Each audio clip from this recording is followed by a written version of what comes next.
A lot of businesses think that if I do a billboard or I do a commercial, that that's going to help me get awareness. And especially like when it comes to nonprofits, a lot of times they think like, oh, if I just tell people this is what we do and give us money, that could help. And I oftentimes say, no, it's your story. How are you fulfilling a solution to a company and how are you communicating what you do to solve problems? And once you can do that, that really helps you be able to market yourself and brand yourself and position yourself. When it comes to nonprofits, it's really how do you tell your impact story? Because everybody needs money, everybody needs support, but I want to know what you're doing to make a difference. Hello and welcome to today's episode of Pivot to Profit. I'm your host, Pam Jordan, and I am so pumped to have an amazing guest with us. Her story is fantastic and what she's built is so impressive. Latricia Trice, so excited to have you here. Hi, Pam. Thanks for having me. So good to have you. You and I are part of a business mastermind, which is where we met. And so really loved what you're doing and want to share that with our entrepreneurs. So let me officially introduce you. Latricia is the founder and CEO of LTrice Marketing and Consulting, a full service agency helping businesses scale through strategic marketing clarity and execution. After nearly 20 years leading marketing in the corporate and nonprofit worlds, she launched her agency in 2023, growing into six figures in 6 months and reaching seven figures in under 3 years. Whoop, whoop, let's go. Her team serves as a fractional marketing department for clients, turning ideas into measurable results through strategy, branding, and communication. That's amazing, girl. So when we met, you're like, I'm a fractional CMO. I'm like, oh my gosh, we're fractional CFOs. Let's talk. So I love this. So let's start by diving in. What did you want to be when you grew up? So when I was growing up, I always wanted to be in entertainment. I wanted to be a talk show host. So back in the day, my mom and my grandmother would watch Oprah and Sally Jesse Raphael, and I wanted the red glasses. I was like, I'm going to work. I didn't know at the time it was PR and media, but that's what I wanted to do until I actually got a little taste of it and was like, yeah, that's not it. Not, not what I'm doing with my life. Okay. So were you taught about money as a kid? From parents, society, culture? Was money good, bad? Tell me about that. Yeah, so the way that I grew up, my mom and dad were hard workers. My mom worked in a couple different roles. She worked at a department store and then she ended up becoming a physical therapist assistant. My dad had an engineer background and he started his own business. So he worked for someone else and then decided to launch his own business. So I grew up having an entrepreneur in the house like my whole life and that's all I knew. He was a hard worker, but he had his clients and he did pretty well. And so overall, like I was taught you work hard, you make money, and that's how you can have a nice life. That's how you can live in nice places, go on trips. And I was the only child until I was 13. So that also afforded opportunities to just, when you're the only. Yeah, you got to get away with a lot of things because it was just you. So let's talk early career. You spent 20 years in big corporate nonprofit. What was it? Marketing? Like, help us understand what you were doing in those early years. Yeah, so I went to Michigan State. I'm a Spartan. And after I graduated, I got my first job in Grand Rapids, Michigan. And when I came to Grand Rapids, I thought it was just a pit stop. I didn't plan to stay long. But my first job was working as a communication specialist, and it was at Experience Grand Rapids, which is our convention and visitor bureau. And that was an amazing job because I got to understand the city, learn about, true marketing and communications. And then I ended up meeting my husband. And so now I'm still in Grand Rapids. Now we're still in Michigan. I have a very similar story. Time just goes by so quick. So yeah, so I got my taste. And then I realized, so initially, like I said, when I was younger, I thought I wanted to do PR, but I really fell in love with marketing and communications, and that really kicked off my career. And then after I left, so that was early in career, then I went to the Grand Rapids Chamber of Commerce. And that was really great because I started off working in diversity and inclusion and got to do a lot of our DEI work, but then also was doing marketing work because we didn't have a marketing team at the time. The CEO that was there, she saw the work that I was doing and asked me to help them create a marketing team. That resulted in me getting my first manager position in my 20s. And I ended up becoming the marketing director, built out a small little team and went from marketing director to senior director to vice president of marketing communications and was in my early 30s on the leadership team. That was great. I always had a dream to go corporate. And so the opportunity became available to go to Amway and Amway Corporation. And Amway is really huge in our community and just it's huge globally, but it was, it was a big deal to go work there. And so I got my job there working as a brand manager. So I did do a trade-off of leaving the title that I had a VP to go and be a brand manager. But there I really learned next level marketing.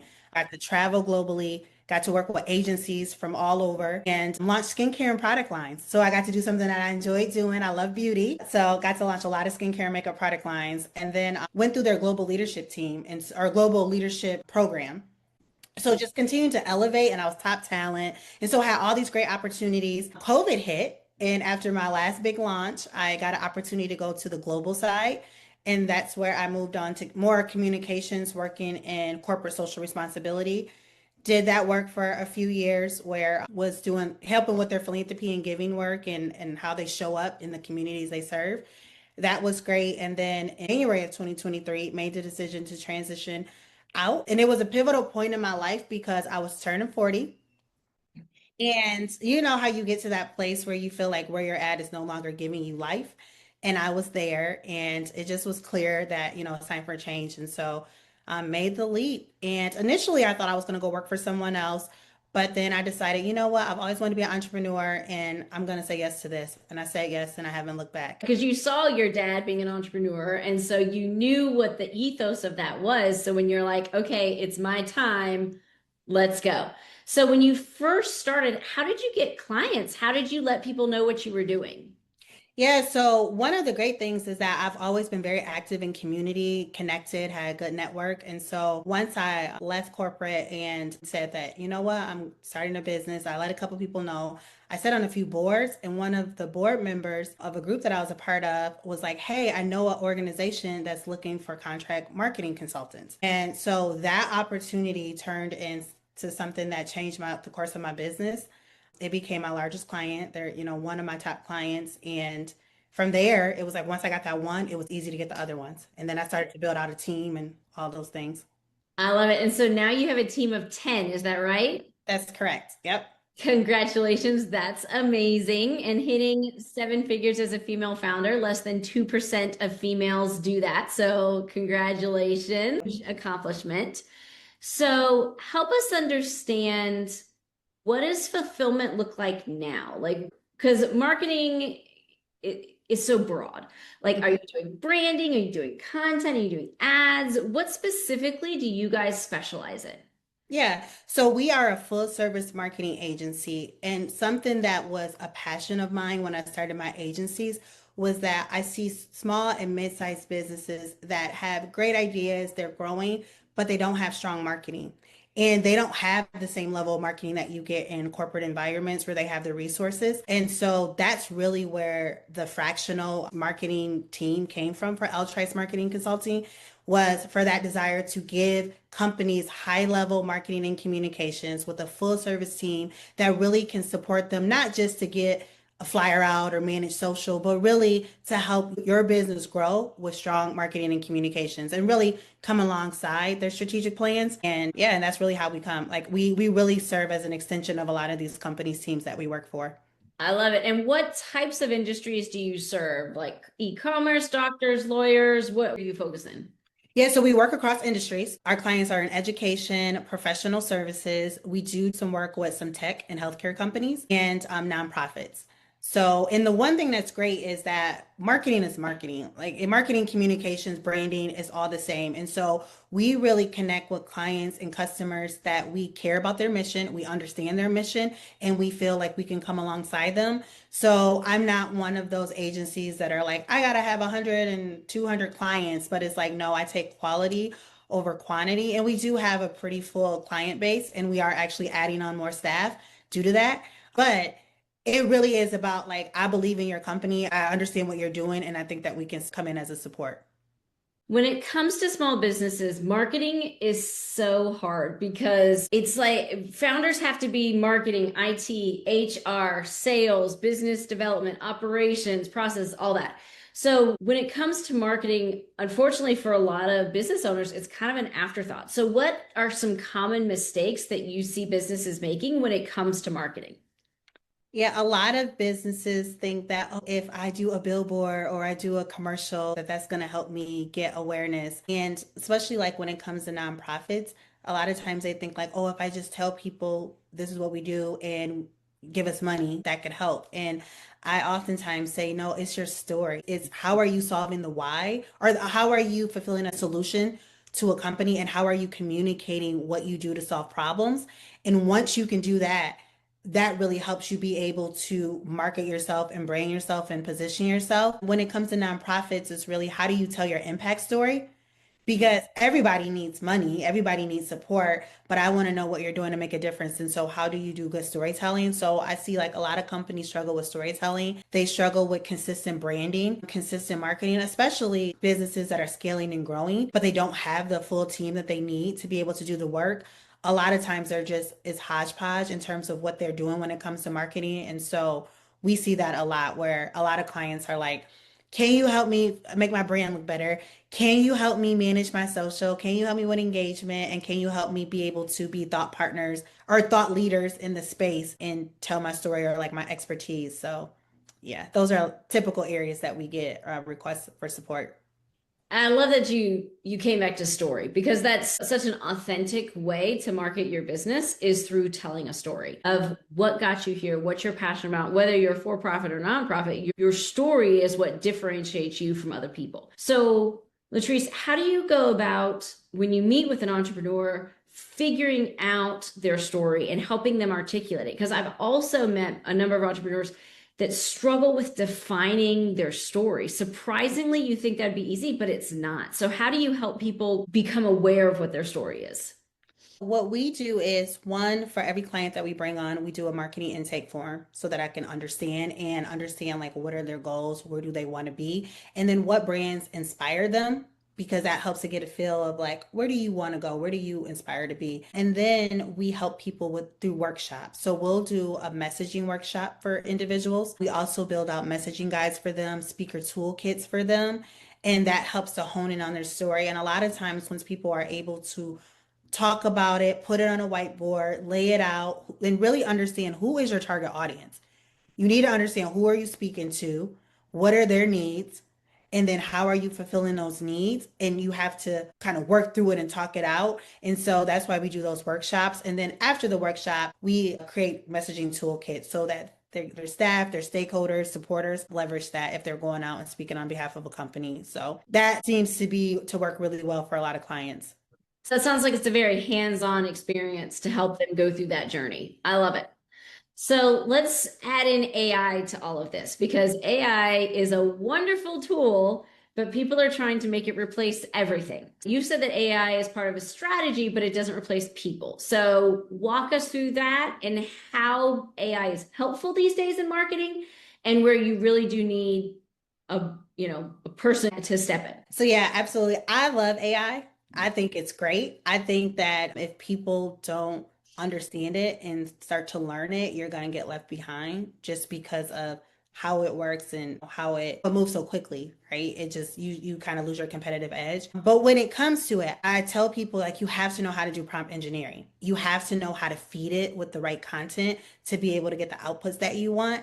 And then once you get it, you still got to know how to massage it. And even when it comes to a messaging, it can give you ideas and thoughts and even help give you some draft copy, but you have to still put that human touch to it and know how to read it, know how to say, okay, how do I make this connect to what I'm really trying to communicate or what I really want to, even in a strategy standpoint, because a lot of people use it for strategy, but how do I further massage this strategy to help me? So I feel like it's a really good thought partner when you need support, especially if you don't have the team to be able to help you do that.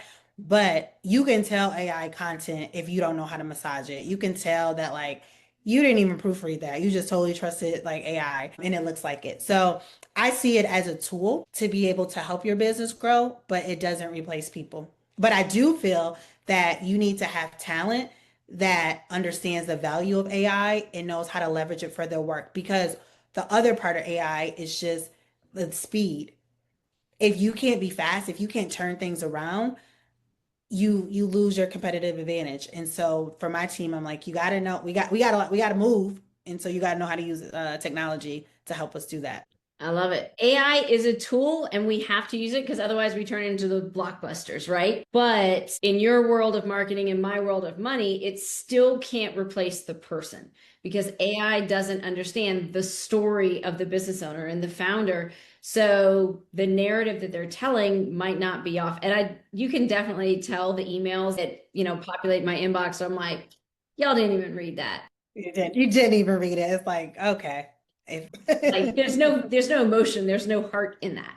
And you can tell the ones that are thoughtfully massaged that actually has a human touch. So I love it. I love it. How has the business financials played a role of you being an entrepreneur? Because you hit six figures really early, hit seven figures early on. How has the finance side of being a business owner played a role in your story? Yeah, so I'm really big on knowing your numbers. From the first dollar I received, I know my numbers and I pay attention to that. And so I think that's helped me. One thing that really helped with my growth was building my confidence to charge what I'm worth. I think a lot of times as like women in businesses or, newer in the entrepreneur space, you can be timid in what you want to charge. And even though you bring the expertise and the experience, you are scared that you may not get a client because you feel like you may be overcharging. But for me, once I got comfortable with charging for what I was worth, it really was a game changer. And I also feel like it attracts a certain kind of client, right? When you do value-based pricing. And that was really good for me. And then once I started understanding the margins and those things, I'm like, oh, okay. So then it became a game. And I have a network and I talk to people and I've talked to other agency owners. I like to benchmark and say, okay, where are you at? And that helped me start to create goals. So if you've been around for 15 years and this is where you're at, okay, I know where I'm trying to go. And I'm trying to do it in less than 15 years. So that really was my motivation. So a little bit of that is in me where I'm like, okay, I got me a benchmark. So that helps. And then also having the right team around me. So I have a bookkeeper early on. I got a bookkeeper to help me. I have a CPA and financial advisor. So I have a team to really help me. They're fractional, but they support me and help me understand my numbers and where we're at. Yeah, it's a game changer when you know where you are because then you can say, yes, I'm ready to make that next hire or understand what your pricing is. And I'm so glad that you brought up pricing because pricing is one of the biggest challenges that we see in entrepreneurs, just not charging enough. And there's money trauma and there's so much baggage and there's comparison of, oh, well, they can get it online for X. But value pricing and not trading time for money is the game changer of how you scale. So I love to hear that you're saying that.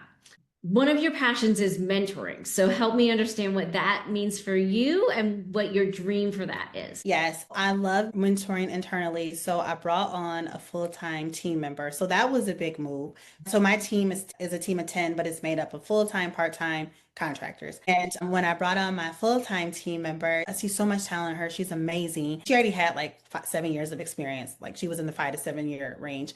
And so just being able to pour into her and give her opportunities to really lead within our company has been great. And I feel like it does as a leader, especially if your team is not huge, it can make you say, wait, am I giving too much? Am I doing too much? Like who's that? But I feel like empowered people and is so important. And so that's really like my leadership style. And then outside of the organization, I work with other entrepreneurs because I've been successful and I've been able to grow and take all of my years of experience and really put it into my company because that's what I did. I've been able to help other entrepreneurs. And a lot of times I find myself especially with women, giving them the pep talk of you can do it. Like, girl, like believe in yourself, kick imposter syndrome out the way, you can do it. So a lot of my mentorship is that it's just coaching, giving people resources and hearing, their situation and what they have going on and just giving advice on this is how you could approach it. I'm very much solution oriented. And so I think that's why people like interacting with me when they come to me for mentorship because that's what you're going to get. And you're going to get a little bit of like, you got this, go girl, go boy. So yes, I enjoy being a mentor to other people. A lot of times in mentoring, I find it's just proving that it's possible and empowering them to follow the path that you created. So just like you're saying, you're looking at benchmarks that have been doing of people who've been doing this for 15 years. I can do it in less than that, right? Like just the ability to know it's possible makes a huge difference. Yeah. And having someone to cheer you on is everything. And I think that there's room, like even if you're talking to people that are in the same industry, there's room for everyone. And I think the secret sauce is you are you. And I recognize that. Clients don't just come to us because we're good, because there's so many good agencies, but They like our team. They like the way that we give them this personalized attention. Even though we have multiple clients, you feel like you're the only one. And that is something that's big to us. Relationships matter. And so I think that like when you have the confidence to lead with what you're good at and use your strengths and the people on your team leverage their strengths, it's everything.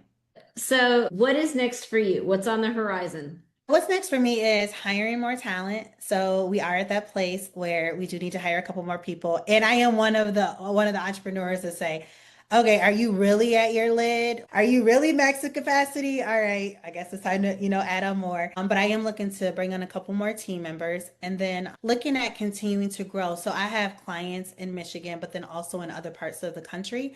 And I want to continue to grow my clientele throughout the US. And also, I want to do more speaking engagements, do more conferences, and really position myself as a thought leader. It's like I do it a lot one on one, but I've been feeling that call that you have something to offer to share with others. And I need to step outside my comfort zone in that space. So I am looking to do more speaking engagements and coaching and things like that.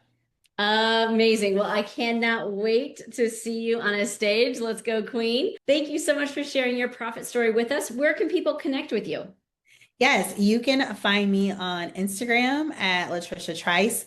You can also find my company, LTrice Consulting. It'll say LTrice Consulting on Instagram and LinkedIn. And then my website is ltriceconsulting.com. Amazing, amazing. Thank you so much for sharing your wisdom.